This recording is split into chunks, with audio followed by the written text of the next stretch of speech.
दोस्तों, कई कुंडलियों में आपने देखा होगा शनि और राहु इकट्ठे बैठे होते हैं और शनि और राहु का इकट्ठा बैठना बड़ा तेज प्रभाव देता है, बड़ा इफेक्टिव प्रभाव देता है, लेकिन वो शुभ भी हो सकता है और अशुभ भी हो सकता है। कई जगह पर इसको प्रेत श्राप के रूप से बोला गया है, कई जगह पर इसको सांप के सर पर मणि के रूप में बताया गया है। अक्सर मैं लोगों को कहता हूं कि योगियों में अलंकार या बेकार। दोस्तों, इन सारी बातों से या ये जितनी भी बातें बोली गई हैं इनके लिए यहाँ पर एक चीज शो करती है कि ये शुभ भी है और अशुभ भी है। ये किन परिस्थितियों में शुभ है और किन परिस्थितियों में अशुभ, ये आपकी कुंडली में अगर है तो किस तरह से बुरा असर दे सकता है, या दृष्टि संबंध से अगर ये मिल रहा है तो इसका क्या इफेक्ट आपकी लाइफ में आ सकता है, और हम अपने घर के अंदर या आस पड़ोस में कौन से ऐसे हालात पैदा करते हैं जिसके कारण ये योग कृत्रिम रूप से उत्पन्न हो जाता है, जिसके कारण जो इफेक्ट आपकी लाइफ में आते हैं। तो दोस्तों, ये सारी चर्चा आज मैं यहाँ पर करने वाला हूँ, लेकिन उससे पहले आपको याद दिला दूं, अगर आपने अभी तक हमारे चैनल को सब्सक्राइब नहीं किया है तो प्लीज पहले उसे सब्सक्राइब करें, ताकि हमारे द्वारा जो जानकारी दी जाती है वो बेरोक-टोक आप तक पहुंच सके। तो दोस्तों, शुरू करते हैं। दोस्तों, अगर कुंडली में शनि और राहु इकट्ठे कहीं पर बैठे तो ये एक योग बना देता है। ये युक्ति बहुत प्रभावशाली युक्ति है। दोस्तों, शनि और राहु और केतु, ये तीनों पापी ग्रहों का टोला कहलाता है। शनि इसमें जज होते हैं और राहु केतु उनके वकील होते हैं। जब शनि को हम सर के रूप में मानते हैं तो सांप का मुंह जो होता है वो राहु है और जो पूंछ है वो केतु है। जब ये योग किसी की कुंडली में होता है तो ऐसा इंसान बहुत प्रभावशाली होता है।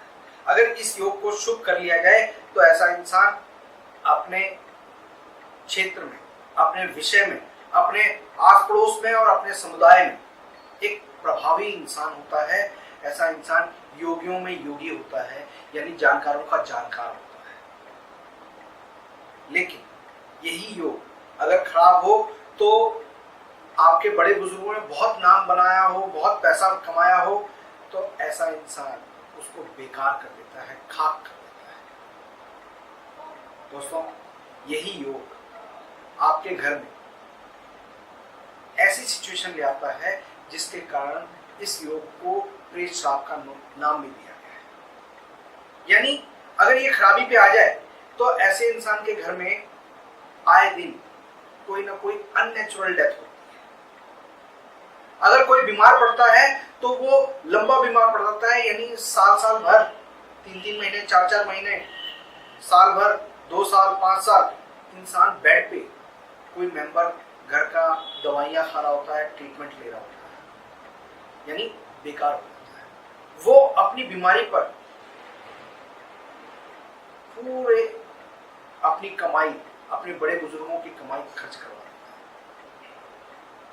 दोस्तों, यही योग अगर कुंडली में खराबी पर आ जाए तो ऐसे परिवार में जो बच्चे होते हैं वो अपने घर का नाम किस तरह से खराब करते हैं, जैसे चोरी करके, डकैती करके, कोई क्रिमिनल बनकर, मर्डर करके। यानी आपके परिवार में छोटी मोटी घटनाएं नहीं होंगी, वो ऐसी घटनाएं होंगी जिसके लिए आप कई पीढ़ियों तक उस एक गलती के कारण परिवार पूरा भुगतता है, वंश का वंश भुगतता है।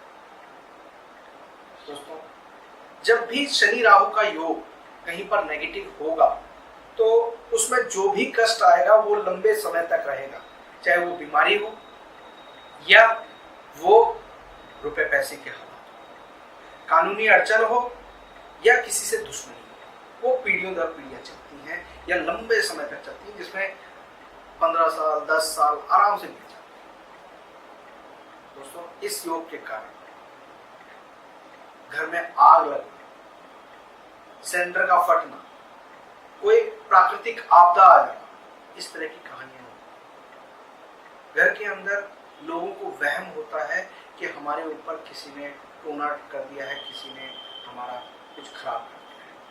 बच्चे पनप नहीं पाते, बड़े जो पैसा कमाया होता है वो धीरे धीरे उनके वंशज उसको खराब कर देते हैं। तो ये योग बहुत खराब अवस्था में अपना इफेक्ट देता है। लेकिन अगर ये शुभ हो जाए तो ऐसा इंसान गस्टेड ऑफिसर होता है, ऐसा इंसान किसी ऊंचे पद पर जाता है जहां पर वो सिर्फ अंधों में काना राजा वाली कहानी नहीं, वहां पर वो जानकारों का जानकार होता है, उसको एक उपाधि दे दी जाती है, उसको स्कूल के सारे प्रिंसिपल एक बड़ा औहदा दे देते हैं, उनका हेड बना देते हैं। यानी ऐसी संस्था से जुड़ जाता है या ऐसे समुदाय से जुड़ जाता है जहां पर उसको जानकारी, उसकी नॉलेज की वजह से एक टॉप मोस्ट वहां इंचार्ज बना दिया जाता है, वहां का डायरेक्टर बना दिया जाता है, वहां का प्रेसिडेंट बना दिया जाता है। दोस्तों, अगर ये योग शुभता पर आए तो ऐसा इंसान दूसरे के मन की बात को बहुत जल्दी समझ जाता है, उसको दूसरों की आंखें पढ़नी आती हैं, वो दूसरे के हाव भाव से ही उनके विचारों का, उनके तरंगों का सारा ज्ञान कर लेता है और अपने लिए पहले ही या अपने साथ जुड़े लोगों को पहले ही सचेत कर देता है। ऐसा इंसान जो भी इच्छा करता है परमात्मा उसको दे देता है। वो थोड़ी देर सवेर हो सकती है लेकिन परमात्मा का आशीर्वाद उस पर विशेष रूप से होता है। ऐसा इंसान विशेष रूप से अलग चमकने वाला इंसान होता है, अपने परिवार का, कुल का नाम रोशन करता है। दोस्तों, ये अच्छे और बुरे हालात मैंने दोनों आपको बताए। ये कुंडली में शनि और राहु की युक्ति कहीं पर भी हो तो ऐसे हालात बनते हैं। मगर दोस्तों, अगर कुंडली में ऐसे कोई हालात नहीं बन रहे हैं, कहीं दृष्टि संबंध बन रहा है और ऐसी घटनाएं आपके साथ घट रही हैं, तो आप देखिए कि आपने अपने घर में कुछ ऐसे सिचुएशंस तो पैदा नहीं कर। अगर आप अपने घर की छत पर लोहा लकड़ रखते हैं, बारिश में भीगने वाली लकड़ी रखते हैं, आपने कोई चारपाई या कोई कुर्सी, कोई सोफा, इस तरह की कोई भी आइटम जो आपने खुले छत पे रखा हुआ है, तो आपका ये योग नेगेटिव असर देगा। जंग लगा हुआ कोई भी हथियार आपने घर के अंदर रखा हुआ है तो ये नेगेटिव असर देगा। इस योग में अक्सर इंसान को शौक होता है कि वो अपने घर के अंदर कुछ ऐसी हिंसक चीजें डिस्प्ले में लगाता है, यानी जैसे तलवार, बंदूक या इस तरह की जो भी वेपन्स होते हैं उनको घर पर रखता है, या जंगली जानवरों के पिक्चर्स या उनके स्टैचूज घर में रखने का शौकीन होता है। तो सबसे पहले इन चीजों को हटाएं। प्रेत शांति, मार्तंड यंत्र, इनको धारण करना चाहिए। अगर ये नेगेटिव असर दे रहा है तो काला और नीला सख्त परहेज करें और अपने सर पर भूल कर भी काली डाय बिल्कुल नहीं लगाएं। इस योग में आपको जब भी पापी ग्रह आपस में मिल जाते हैं तो ऐसे में मंगल का सहारा लेना चाहिए, यानी कुंडली में मंगल जिस भी अवस्था में हो उनको शुभ रखने की कोशिश करें। हनुमान जी की आरती करें, हनुमान जी की पूजा करें।